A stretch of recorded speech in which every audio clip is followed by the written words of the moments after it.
ça commence. C'est beau. Alors, bonsoir, bienvenue à la réunion. On aurait aimé ça, pouvoir encore vous accueillir et vous dire bonjour à l'entrée de la salle communautaire, mais malheureusement, les nouvelles restrictions nous forcent à aller en visioconférence et on espère que ce sera le moins long possible.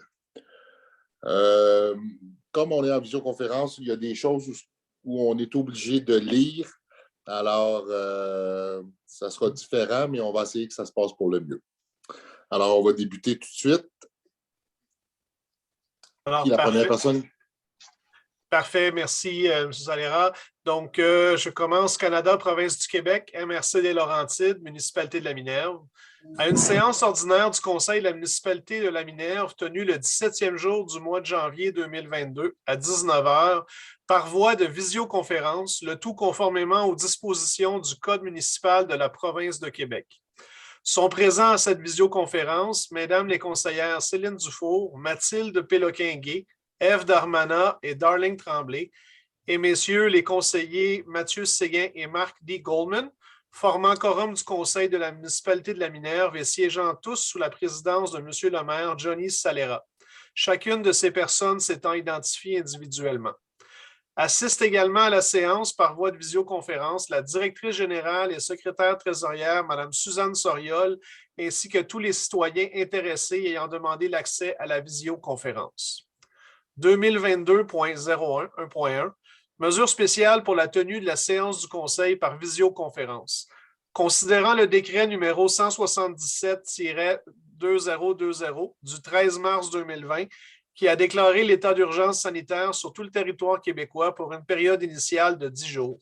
Considérant les décrets successifs qui ont prolongé cet état d'urgence pour des périodes additionnelles, soit à ce jour jusqu'au 21 janvier 2022, considérant l'arrêté 2020-004 de la ministre de la Santé et des Services sociaux qui permet au Conseil de siéger à huis clos et qui autorise les membres à prendre part, délibérer et voter à une séance par tout moyen de communication, considérant qu'il est dans l'intérêt public et pour protéger la santé de la population, des membres du Conseil et des officiers municipaux, que la présente séance soit tenue par visioconférence et que les membres du Conseil et les officiers municipaux soient autorisés à y être présents et à prendre part, délibérer et voter à la séance par visioconférence. Par conséquent, je propose, Mathieu Séguin, d'accepter que la présente séance soit tenue par visioconférence et que les membres du Conseil et les officiers municipaux puissent y participer par visioconférence. Darling Tremblay, j'appuie. Alors, administration, constatation du quorum et ouverture de la séance ordinaire. Le quorum étant constaté, il est 19h03. Je propose, Darling Tremblay, que la séance ordinaire du 17 janvier 2022 soit ouverte. Je, Mathilde Péloquin-Guay, appuie. Adoption de l'ordre du jour. Je propose, Darling Tremblay, d'adopter l'ordre du jour de la séance ordinaire du 17 janvier 2022, tel que présenté aux membres du Conseil. Je, Ève Darmanin, appuie. Adoption du procès-verbal de la séance ordinaire du 6 décembre 2021. Je propose, Darling Tremblay, d'adopter le procès-verbal de la séance ordinaire du 6 décembre 2021, tel que présenté aux membres, avec une modification à la résolution 2021.12.383, modifiant le taux horaire à 15,91 de l'heure. J'appuie, Marc D. Goldman. Adoption du procès-verbal de la séance extraordinaire du 13 décembre 2021. Je propose, Darling Tremblay, d'adopter le procès-verbal de la séance extraordinaire du 13 décembre 2021, tel que présenté aux membres. Mathieu Séguin, appuie. Adoption du procès-verbal de la séance extraordinaire du 22 décembre 2021 du budget. Je propose, Darling Tremblay, d'adopter le procès-verbal de la séance extraordinaire du 22 décembre 2021 budget, tel que présenté aux membres. Céline Dufour, j'appuie. Acceptation des comptes. Je propose, Darling Tremblay, d'approuver le paiement des comptes pour un montant total de 391 743,34 sous. Je, Mathilde Péloquin-Guay, appuie. Pour la prochaine, je vais me retirer de la décision. Modification aux résolutions 2021.11.1 2021.346 et 2021.11347, considérant l'adoption de la résolution numéro 2021.11346 et de la résolution numéro 2021.11.347, confirmant les embauches de Mesdames Lynn Manconi et Sarah Tremblay comme premiers répondants, considérant qu'il y a lieu d'ajuster le taux horaire qui était stipulé avant d'être équitable. Pour ces motifs, Céline Dufour, je propose de modifier la résolution numéro 2021.11346 et la résolution numéro 2021.11347 afin de rectifier le salaire pour qu'il figure à 18,76 $ de l'heure. Appuyé par F. Darmanin. Ça, c'est une modification, juste un instant, c'est une modification qu'on a faite parce que les premiers répondants, c'était un salaire de 15 $ au départ, hein? Suzanne? Exactement. C'était 15 $. On a jugé que ça méritait quand même un ajustement avec le coût de la vie d'aujourd'hui. Alors, ils sont maintenant à 18,76 $. Voilà pour ça. Point 1.9. Céline, c'est encore toi? D'accord. Dépôt des rapports d'audit de conformité portant respectivement sur l'adoption du budget 2021 et l'adoption du PT1 2021-2023. La directrice générale et secrétaire trésorière vous informe que les rapports d'audit de conformité portant respectivement sur l'adoption du budget 2021 et l'adoption du PT1 programme triennal d'immobilisation 2021-2023 ont été déposés au bureau municipal. Appuyé, Mark D. Goldman. 1.10. Dépenses incompressibles de 2022. Je, Mark D. Goldman, propose d'autoriser la directrice générale et secrétaire trésorière ou son remplaçant à effectuer les paiements de toutes les dépenses incompressibles et les dépenses dont le non-paiement avait la prochaine assemblée ordinaire du Conseil en cours des intérêts et ou pénalités. Appuyé par Mathieu Séguin. 1.11. Résolution autorisant le paiement des salaires, déduction à la source, remboursement de taxes, versement d'emprunts, intérêts et frais bancaires. Je, Mark D. Goldman, propose d'autoriser la directrice générale et secrétaire trésorière ou son remplaçant à effectuer le paiement des salaires, déduction à la source, remboursement de taxes, versement d'emprunts, intérêts et frais bancaires qui ne nécessitent pas d'être présentés dans la liste des comptes à payer des fournisseurs. Céline Dufour, j'accepte. 1.12. Taxes en collection. Considérant que le Conseil municipal de la Minerve mandate une firme d'avocats pour la perception de taxes municipales échues ou non payées, considérant la soumission reçue de la firme Godard, Bellil, Saint-Jean et Associés, en conséquence, moi, Mark D. Goldman, propose de mandater la firme Godard, Bellil, Saint-Jean et Associés pour la perception de taxes municipales 2021 au tarif de 7 % sur le montant des taxes foncières perçues après l'envoi d'une mise en demeure, plus les taxes applicables et au tarif de 12,5 % sur le montant des taxes foncières perçues après l'institution de procédures juridiques, plus les taxes applicables également. D'autoriser l'envoi en collection des taxes de 2021 et ou des années antérieures si le solde dû est égal ou supérieur à 100 $ ou si des montants de taxes devenaient irrécupérables. D'autoriser le personnel responsable à procéder aux recherches pour retrouver des adresses valides lorsqu'elles ne sont plus. Je, Darlene Tremblay, appuie. 1.13, demande d'aide financière par le club de Scrabble, mine de rien de la Minerve. Considérant la demande d'aide financière reçue en date de 25 novembre 2021 du club de Scrabble, mine de rien de la Minerve, considérant la participation de plusieurs citoyens à l'activité sociale offerte par cet organisme à but non lucratif et les redevances à verser à la Fédération québécoise des clubs de Scrabble francophones. Considérant l'importance d'encourager le maintien de cette belle activité sociale. Pour ce motif, je, Mark D. Goldman, propose d'accorder une aide financière de 500 $ au club de Scrabble, mine de rien, de la Minerve, afin de les aider à maintenir leurs activités sur notre territoire. Je, Mathilde Péloquin-Guy, appuie.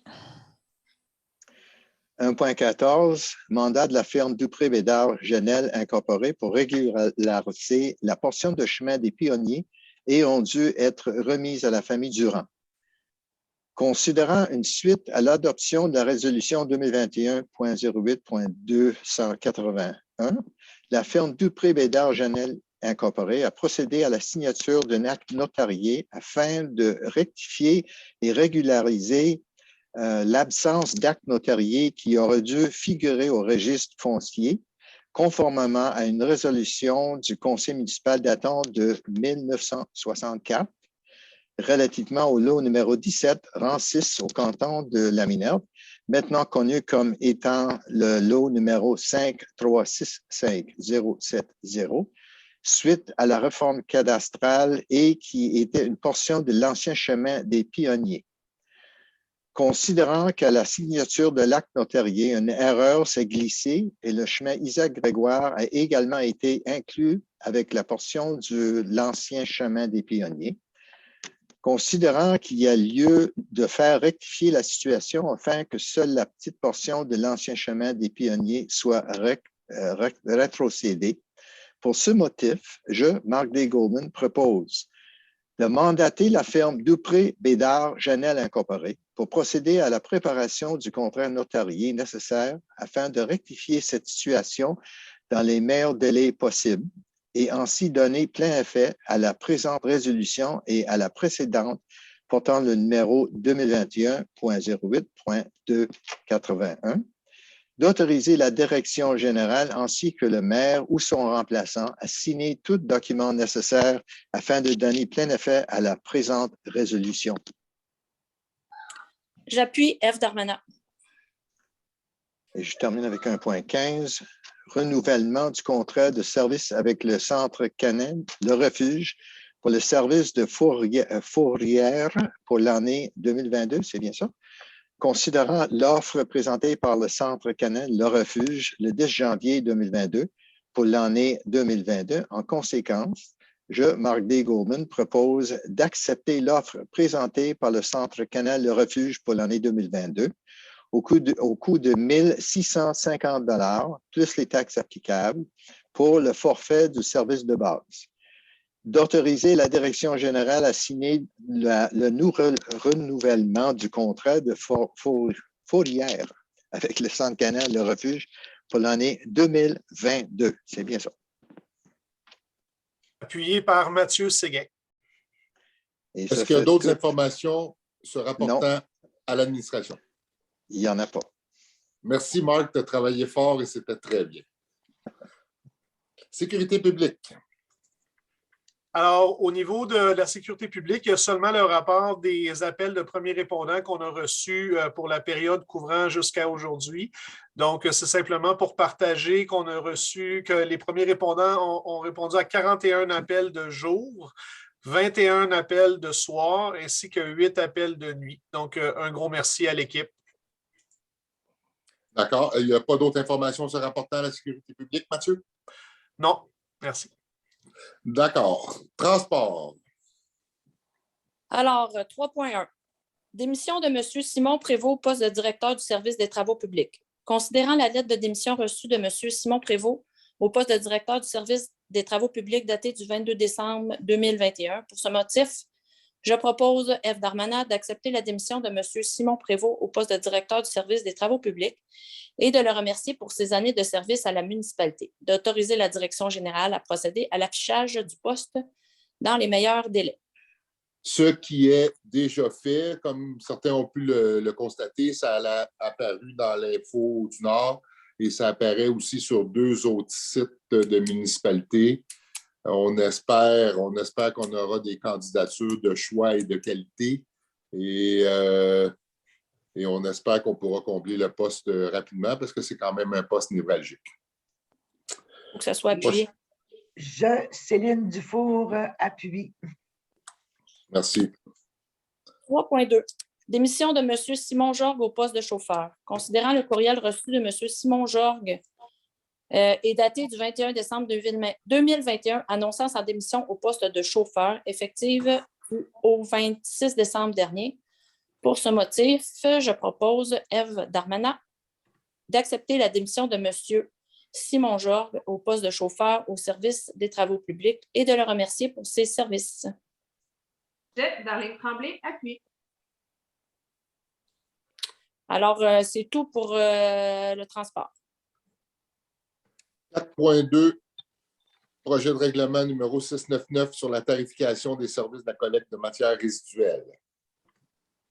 Alors, 4.1, avis de motion, règlement, pardonnez-moi, Mathieu Séguin donne avis de motion qui sera présenté pour adoption lors d'une prochaine séance, le règlement numéro 699 portant sur la tarification pour le service de la collecte des matières résiduelles.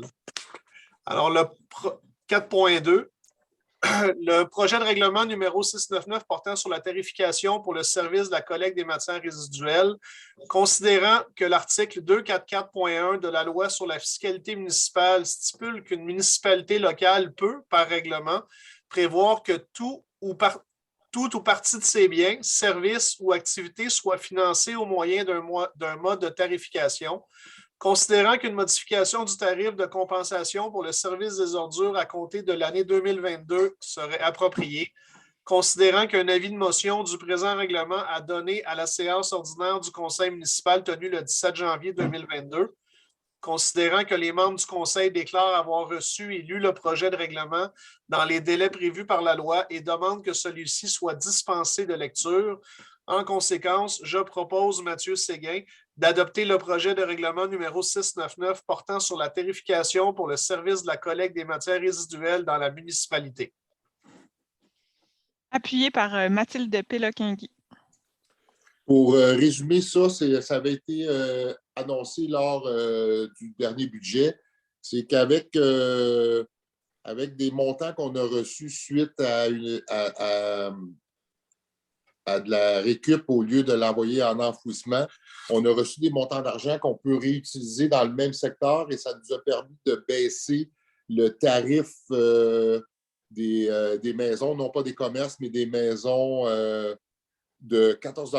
On passe de 134 $ à 120 $. Et c'est bon aussi pour les terrains de camping qui payaient 67 $ et qui sont maintenant à 60 $.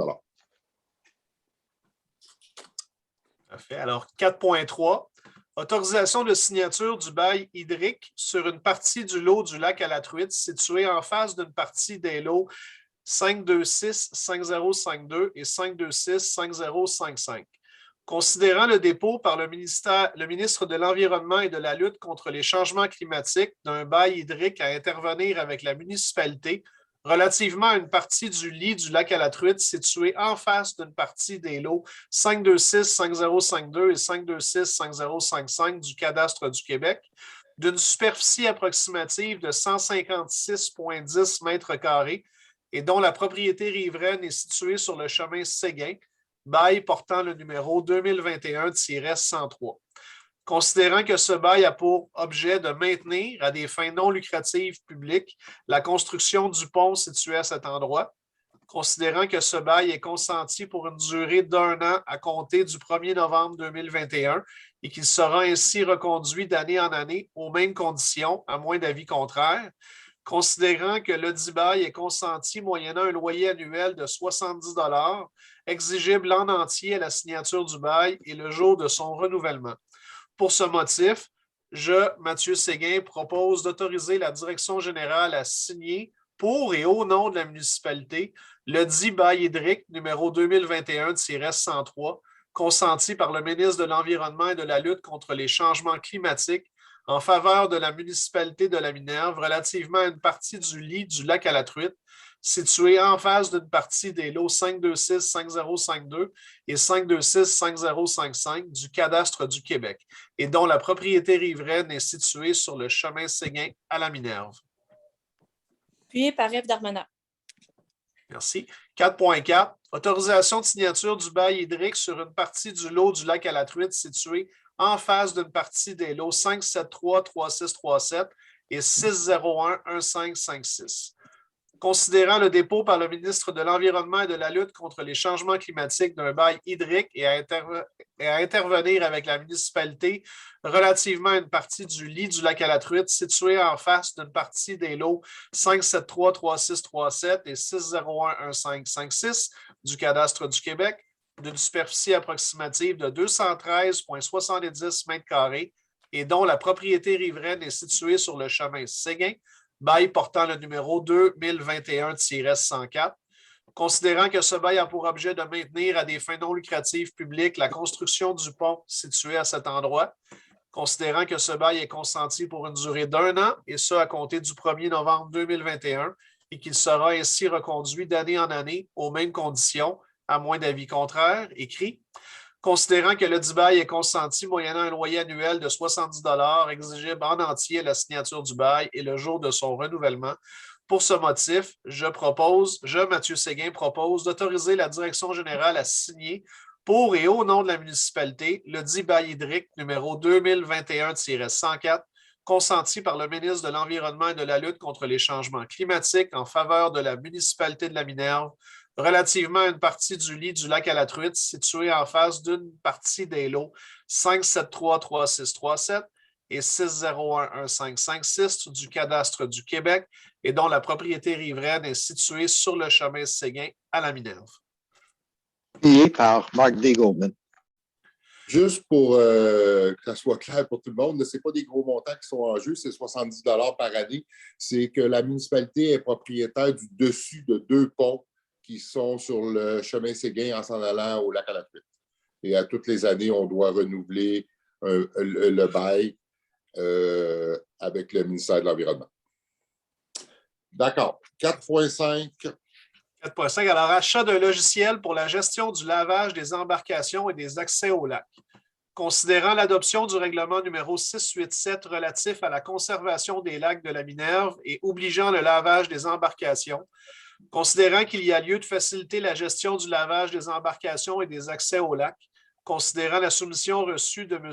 Martin Bertrand de MSB Solutions, en conséquence, Mathieu Séguin, propose d'autoriser l'achat de 5 licences du logiciel proposé par MSB Solutions au coût de 2100 $ par année, plus les taxes applicables. Céline Dufour, accepte.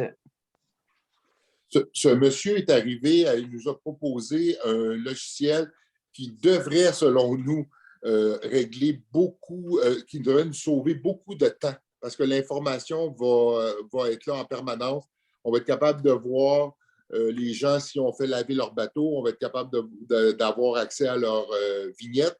On va être capable d'avoir toute leur information personnelle. Alors, si des gens arrivent, font laver leur bateau 1, 2, 3 fois, ils vont s'éviter de probablement perdre une quinzaine de minutes à remplir toute l'information personnelle avant d'apparaître.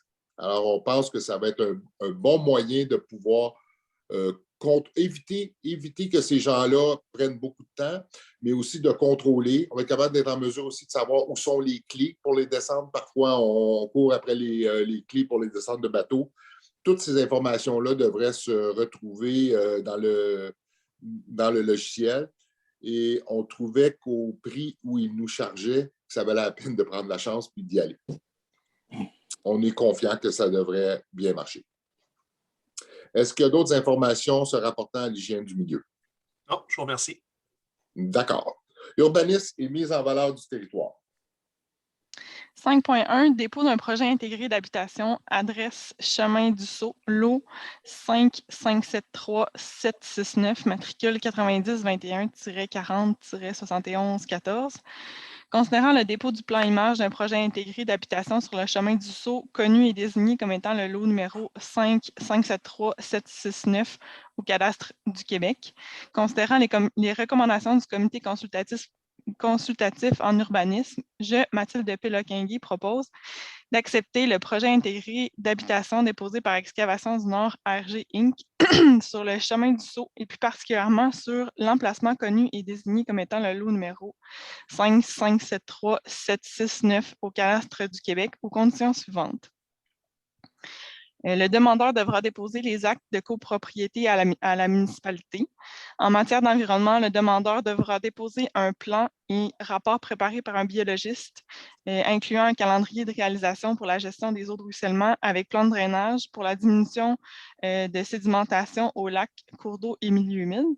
En matière de sécurité routière, le demandeur devra déposer un rapport préparé par un technologue ou un ingénieur reconnu en la matière qui proposera des mesures pour assurer la sécurité des usagers et des premiers répondants, particulièrement en pente forte, notamment par l'ajout de garde-fous. Le demandeur devra fournir à la municipalité un certificat de localisation préparé par un arpenteur géomètre démontrant l'état de déboisement sur le terrain construit et sur l'ensemble du projet afin de respecter l'espace naturel de 60 % prescrite au règlement de zonage. Le demandeur devra fournir sur simple demande de la municipalité une expertise géotechnique en référence à l'article 12.7.1.1 du règlement de zonage 2013-103 dû au talus important aux emplacements 27 à 31. Je, Darlene Tremblay, appuie. 5.2. Concordance au règlement 355-2020 modifiant le schéma d'aménagement révisé de la MRC des Laurentides, délai supplémentaire. Attendu que le règlement 355-2020 modifiant le schéma d'aménagement révisé de la MRC des Laurentides est entré en vigueur le 26 octobre 2020, attendu que l'article 58 sur la loi de l'aménagement et de l'urbanisme, la municipalité dispose de 6 mois à partir de l'entrée en vigueur du règlement 355-2020 modifiant le schéma d'aménagement révisé pour adopter tout règlement de concordance, attendu que l'article 239 de la loi sur l'aménagement et l'urbanisme permet à la ministre de prolonger le délai imparti par la loi suite à une demande faite par la municipalité, attendu qu'une demande de prolongation de délai a été soumise et accordée par le ministère des Affaires municipales et de l'Habitation, octroyant à la municipalité de la Minerve un délai expirant au 26 octobre 2021 pour adopter ses règlements de concordance, attendu qu'il y a lieu de requérir un délai additionnel de 7 mois, soit jusqu'au 26 mai 2022, attendu que la municipalité est en pleine période de révision réglementaire et de changement au plan d'urbanisme et que celle-ci a dû revoir son échéancier. En conséquence, je, Mathilde Péloquin-Guy, propose de demander à la ministre des Affaires municipales et de l'Habitation d'accorder à la municipalité de la Minerve un délai supplémentaire expirant au 26 mai 2022 pour l'adoption de ces règlements de concordance nécessaires suite à l'entrée en vigueur du règlement 355-2020 modifiant le schéma d'aménagement révisé de la MRC des Laurentides. Appuyé par Yves Darvenard. 5.3. Programme de soutien technique des lacs de Bleu-Laurentides, été 2022. Donc, considérant que le programme de soutien technique des lacs de Bleu-Laurentides est un programme clé en main offert aux municipalités de la région pour la protection de la santé des lacs, considérant que le soutien offert aux associations de lacs de la Minerve l'an passé a été très apprécié, en conséquence, je, Mathilde Péloquin-Guy, propose de participer au programme de soutien technique des lacs de Bleu-Laurentides pour l'été 2022 pour une durée de 12 semaines pour un montant de 15 800 plus les taxes applicables. Appuyé par Mark D. Goldman. Est-ce qu'il y a d'autres informations sur rapportant à l'urbanisme et à la mise en valeur du territoire? Non. D'accord. Loisirs et culture. Loisirs et culture, on a des informations qui s'en viennent. Le comité des loisirs s'est réuni pour la première fois la semaine passée. C'est sûr, on arrive d'une élection au mois de novembre. Il y a eu la formation des comités et tous ceux-ci vont se mettre en branle et devenir actifs à partir de janvier. Ce qu'on peut vous dire présentement pour le comité de loisirs et culture, il y a le Sentier des Sucres qui est au domaine Poupard qui sera ouvert à partir de cette fin de semaine. Ils vont baliser les sentiers d'ici à la fin de la semaine et vous pourrez en profiter à partir de cette fin de semaine-ci. Ça sera aussi expliqué plus longuement par le responsable des loisirs, Mathieu Bouffard.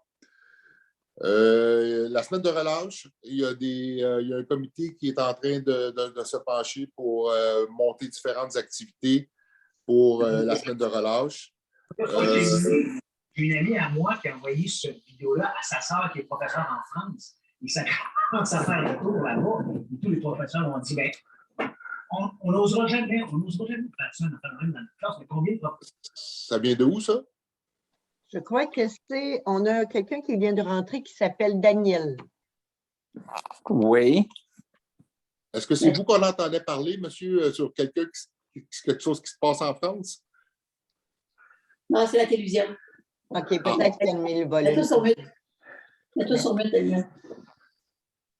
D'accord? Okay, alors, je continue. Alors, pour la semaine de relâche, oui, le comité des loisirs travaille à monter quelques activités qui se tiendront pendant la semaine. Ce sera probablement sur un horaire de 3 jours. Ce sera des activités extérieures et on travaille fort pour que ça soit fait naturellement en respect avec les règles sanitaires et vous devriez en entendre parler au cours des prochaines semaines. La semaine de relâche, c'est du 28 février au 4 mars. L'autre chose que je peux vous dire, il y aura un camp de jour encore cette année. Une nouveauté, on a décidé d'accepter les 4 ans et les 10 ans, ce qui n'était pas le cas l'année passée. Les inscriptions vont débuter, en tout cas, il y aura des demandes d'inscription qui seront envoyées à l'école. Et puis, surtout, nous avons recommandé de maintenir les mêmes tarifs que l'année passée. Alors, ce sera 160 $ par enfant pour le camp de jour et 5 $ par enfant pour le service de garde. Encore là, Monsieur le maire, je vais juste rectifier une petite information. Mais cette année, on va ouvrir le service de garde pour les 4 à 9 ans. L'année passée, c'était de 5 à 10 ans. Cette année, ça va être de 4 à 9 ans parce que les 10 ans, ils peuvent participer à la Maison des jeunes. C'est pour ça que la municipalité a fait une modification dans l'âge. Merci. D'accord. Alors, c'est l'information présentement qu'il y a se rapportant aux loisirs et à la culture. Varia, est-ce qu'il n'y avait pas de point au Varia? Alors, nous allons passer à la période de questions. Il y a des gens du public qui sont là, j'imagine que vous avez l'intention de poser des questions. Alors, nous vous écoutons. Mathieu Séguin va gérer les personnes qui vont lever la main pour poser des questions.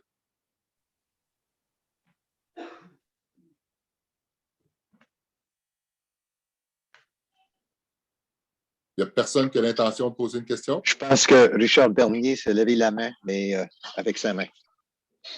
Monsieur Bernier, nous vous écoutons. Ouvrez votre micro, Monsieur Bernier.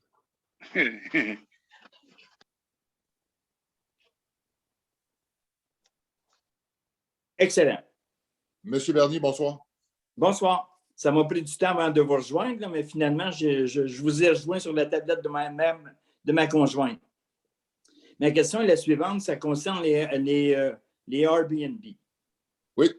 Et il y a un règlement qui a été adopté par la municipalité le 7 septembre, soi-disant que les Airbnb qui étaient déjà reconnus Airbnb conservaient à la fois le fait qu'ils pouvaient procéder à des locations à court terme. Et là, ce qui est arrivé, c'est que si jamais un propriétaire de chalet étant reconnu comme étant un Airbnb pouvant faire de la location à court terme vend son chalet, est-ce que ces droits acquis-là ou est-ce que ces droits que l'ancien propriétaire avait sont conservés par le nouveau propriétaire? Ou on devient automatiquement en mode là où il faut procéder à une location à long terme? C'est tout. D'accord, merci de votre question. Est-ce que Ève ou Suzanne, vous seriez en mesure de répondre à M. Bernier? Avant de répondre, M. Bernier, je vais aller vérifier comme il faut le règlement pour vous induire en erreur. Et je vais communiquer avec vous tout de suite demain dans la journée pour vous informer de la question que vous avez demandée. Une chose que je peux confirmer, c'est Mathieu Séguin ici, le permis de CITQ qui est requis pour faire de la location court terme n'est pas transférable lorsqu'il y a une vente d'immeubles.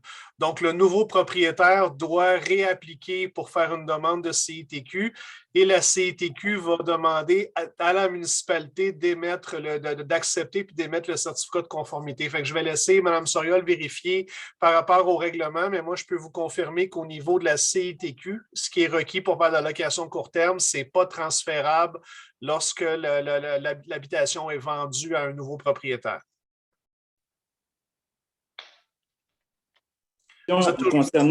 Ma question aussi concernait le fait, est-ce que le règlement que la municipalité a adopté le 7 septembre, il est à la fois, là, il doit être il est plus respecté là, où le nouveau propriétaire ne rentre plus là, nécessairement dans cette réglementation-là et il doit nécessairement procéder à des locations à long terme? C'était ça un peu ma question. C'est beau, M. Bernier, je vais vous revenir. On a M. Richard Filteau aussi qui avait une question par la suite.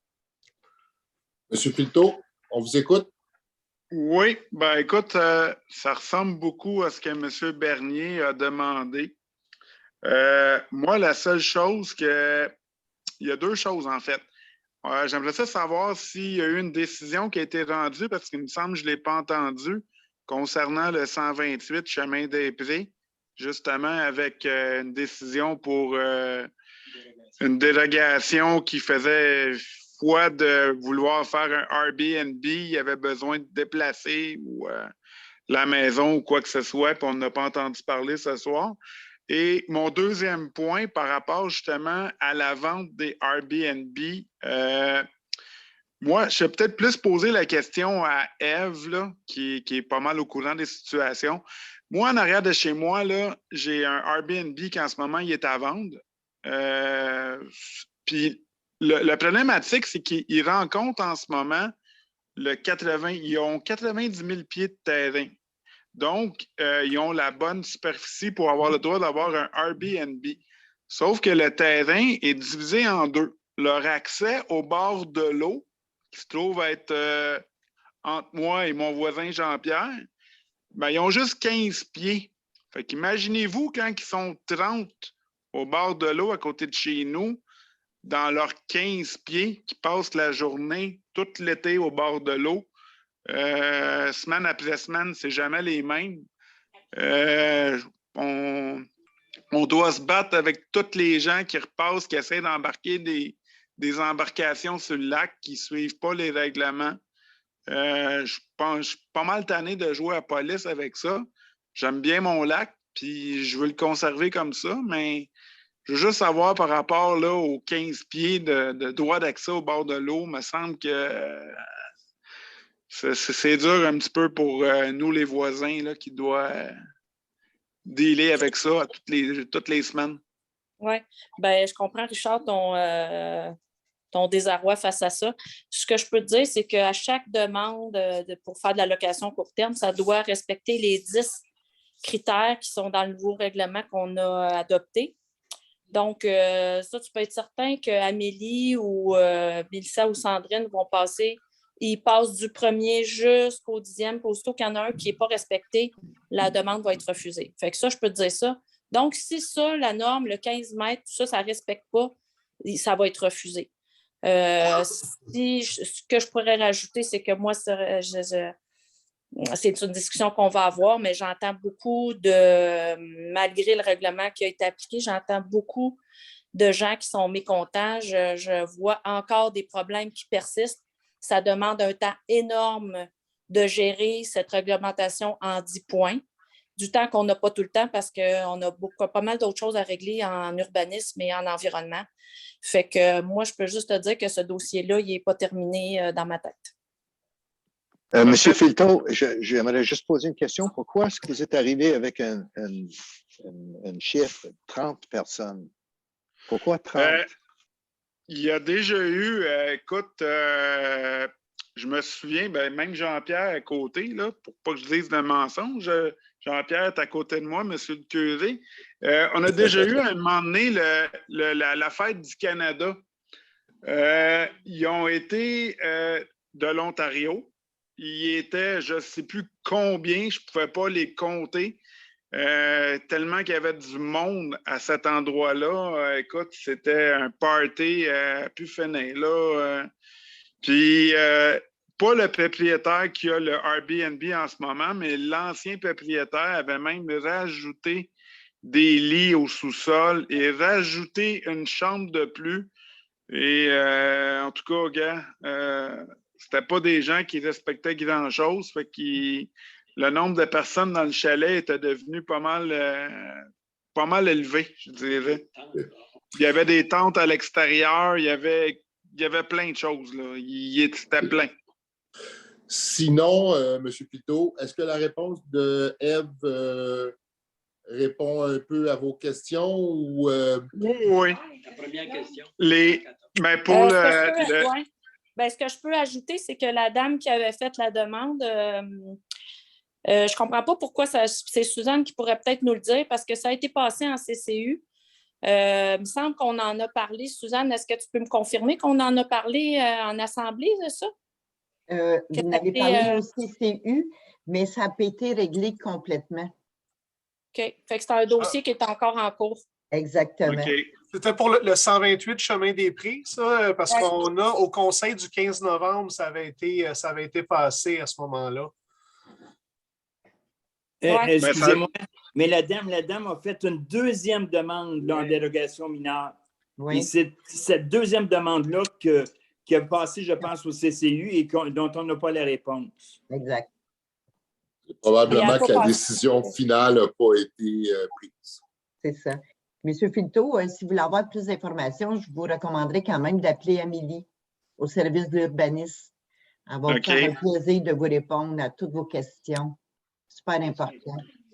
Bien, Ève, si tu peux juste m'envoyer par courriel les disques réglementations concernant les Airbnb, là, les points. Jean-Pierre aussi aimerait ça les avoir. Je pense qu'il y en a 16 ou 17. Oui, mais moi, je te dis, écris un message à la municipalité, ils vont te l'envoyer, ils vont t'envoyer tout le nouveau règlement. Ça va être moins compliqué. Parfait. OK, merci. Et, ça va, M. Filto? Oui, j'ai Jean-Pierre qui aimerait ça prendre la parole. Allez-y, Jean-Pierre, on vous écoute, M. Messier. Bonjour. Bien, moi, je me demandais, est-ce qu'on ne peut pas aller aussi loin que de les interdire? Parce que je m'aperçois que ce n'est pas des gens qui achètent au village, ce n'est pas des gens qui profitent des activités du village. Ce qu'on se rend compte, M. Messier, c'est que la décision qui a été prise ne fait peut-être pas l'affaire de tout le monde. Et ça revient souvent sur le plancher. Je pense qu'on n'aura peut-être pas le choix de revoir une deuxième fois ce règlement-là, puis l'adapter ou en tout cas le rendre d'une façon où un maximum de personnes seront satisfaits de ça. On ne va pas réussir à satisfaire tout le monde, mais on essaie toujours d'en satisfaire un maximum. Mais je suis pas mal sûr qu'on aura à le revoir parce qu'il y a beaucoup d'insatisfaction, il y a beaucoup de demandes. Comme Ève disait, les services d'urbanisme est inondé de ce genre de demandes-là. Au 114 des Prés, ils ont un spa, il doit être à 20 pieds de ma fenêtre de chambre. Puis à Noël, les gens sont arrivés le vendredi soir, puis à 4 heures du matin, ils étaient dans le spa avec de la musique. Puis au jour de l'an, ça a été loué aussi. Puis à 4 heures du matin, le vendredi soir, ils étaient dans le spa. Puis après ça, ils ont fait un feu dehors, puis ils arrivent le vendredi soir, eux autres.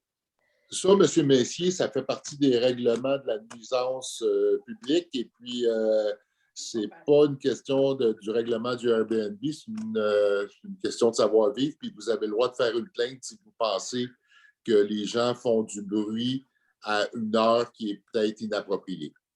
Mais si on appelle la police, ils vont venir juste le lendemain, puis tout va être correct. On l'a déjà fait. Il y a toujours un problème on a des règlements, mais il faut les appliquer. Et ça, c'est où on est rendu là. Il faut trouver une façon de les appliquer comme il faut. Je comprends très bien ce que vous dites. On va travailler là-dessus, M. Messier, puis on va vous revenir, c'est sûr et certain, parce que ça ne fait pas l'unanimité. Oui, c'est ça. Ben, je sais bien qu'il y a des gens qui veulent louer. Là. Comme nous autres, là, celui qui est tout près de ma fenêtre, là, ben là, il est à vendre là, encore. Fait qu'en fin de semaine, il y a eu des visiteurs, mais c'était tout du monde qui voulait faire un autre Airbnb. D'accord. OK. Bon, vous allez en entendre parler au cours des prochaines semaines, M. Messier, c'est sûr et certain. On a une autre question de M. Michel Richard. M. Richard, on vous écoute. Oui, j'avais transmis mes questions à la directrice générale. C'est concernant un article de l'Info du Nord du 17 décembre, si je me souviens bien, concernant les écoroutes. Puis, dans cet article-là, il y avait été mention que la municipalité de la Minerve avait des écoroutes sur son territoire. Alors, ma première question, c'est ils sont situés où, les écoroutes, sur le territoire de la Minerve? La deuxième question, c'est si c'est la volonté du conseil d'aller dans le sens des écoroutes, ce que j'appuie, est-ce que le chemin d'Agneau peut en faire partie pour une certaine partie de son kilométrage là, qui est face au lac? Okay. Suzanne, est-ce que vous voulez répondre? Oui, je peux répondre. Bien sûr. C'est que notre directeur des travaux publics a assisté à une formation sur les écoroutes et il a dit la procédure que maintenant on faisait. Nous, maintenant, dans le sable, on met un peu de gravier, ce qui est très bon parce que ça réduit le sable quand on l'étend sur les chemins et il y a moins de sable qui déborde de chaque côté du chemin parce que les petits graviers restent plus dans le chemin. Ils ont dit que c'était super bien. Et maintenant, on a réduit en sel notre amas de sable. On a réduit beaucoup. Et étant donné qu'on a réduit à 2 pour l'ensemble de la municipalité, sauf le chemin de la Minerve, c'est à ce moment-là qu'il a mis ça dans le journal. On ne sait pas qui a mis cette information dans le journal, mais c'est suite à la formation que notre directeur a suivie. Et il a dit la procédure que la municipalité faisait dans les chemins et ils nous ont reconnus. Simplement. Est-ce que c'est la volonté de la municipalité de désigner des écoroutes diverses sur certains endroits de la municipalité pour protéger nos lacs? Une écoroute, ça veut dire qu'il y a une signalisation qui indique aux gens qui circulent sur le chemin que c'est un endroit où il va y avoir moins d'abrasifs, moins de sable pour protéger l'environnement. Donc, ça les avise de conduire d'une manière plus adéquate, là, plus adaptée à l'environnement. Mais que ce soit du sel ou juste du sable ou de la petite pierre qui est mise, ces choses-là, ça s'appelle des sédiments. Puis avec la fonte des neiges ou des redous, ça s'en va dans les lacs. Puis ça cause des nuisances. De toute façon, on n'a pas à causer sur les nuisances, là, juste sur l'autoroute 15, entre Sainte-Adèle puis Sainte-Agathe, ils mettent aucun abrasif, aucun sable. Pourquoi? Parce qu'ils ont déjà miné tous les puits de surface qu'il y avait dans cette région-là. Il faut, je pense, y aller en matière de prévention pour la Minerve. Les lacs, c'est notre richesse. Il faut les protéger à certains endroits. Je pense que ce serait intéressant que la municipalité s'implique à ce niveau.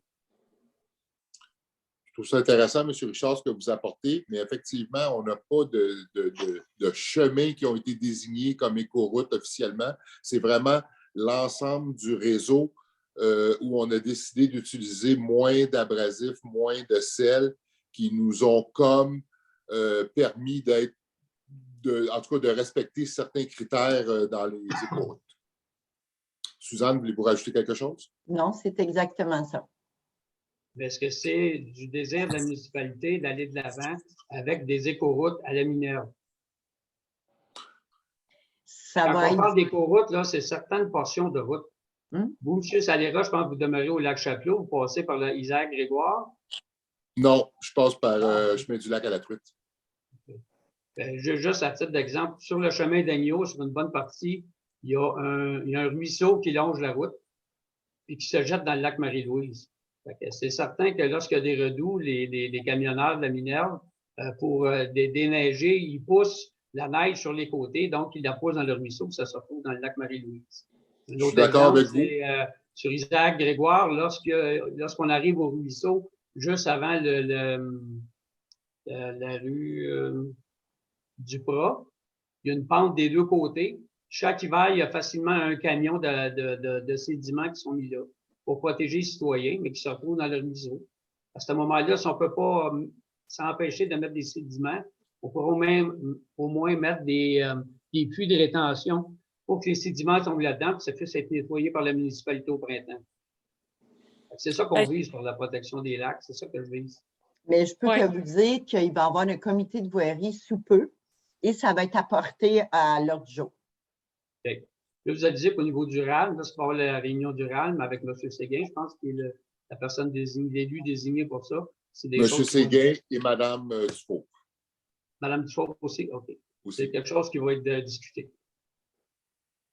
J'ai l'impression que oui. Merci. On est conscient qu'on essaie de diminuer l'impact de tous ces abrasifs-là dans les lacs.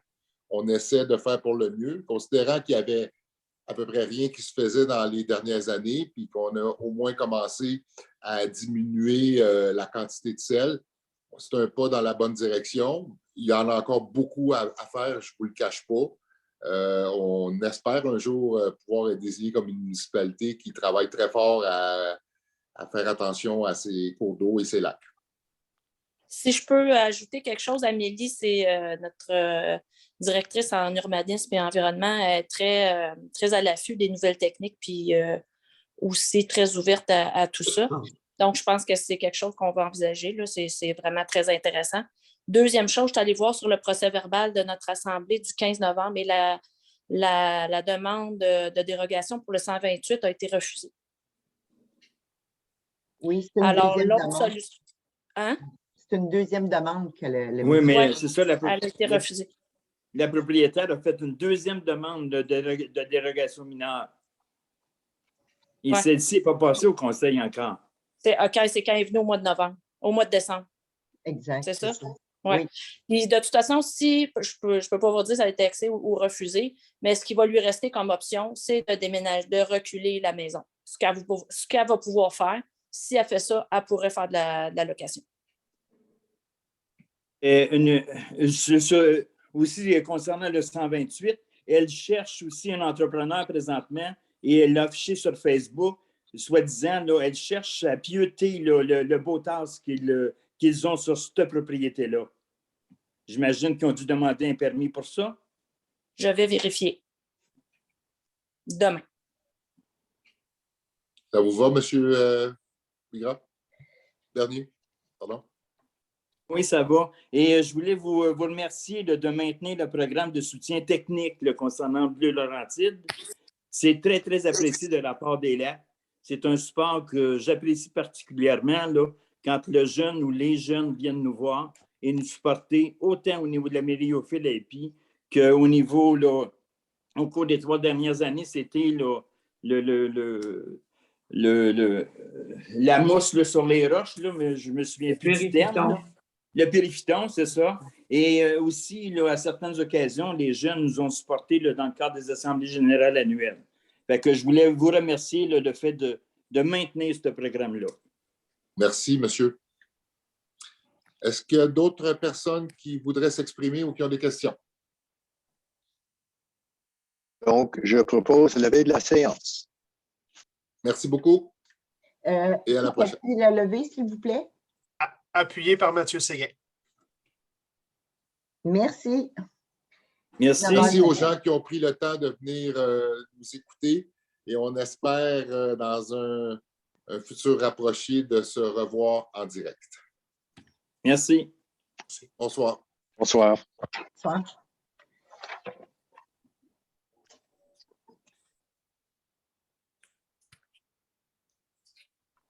On enregistre toujours. Oui, il reste encore une personne.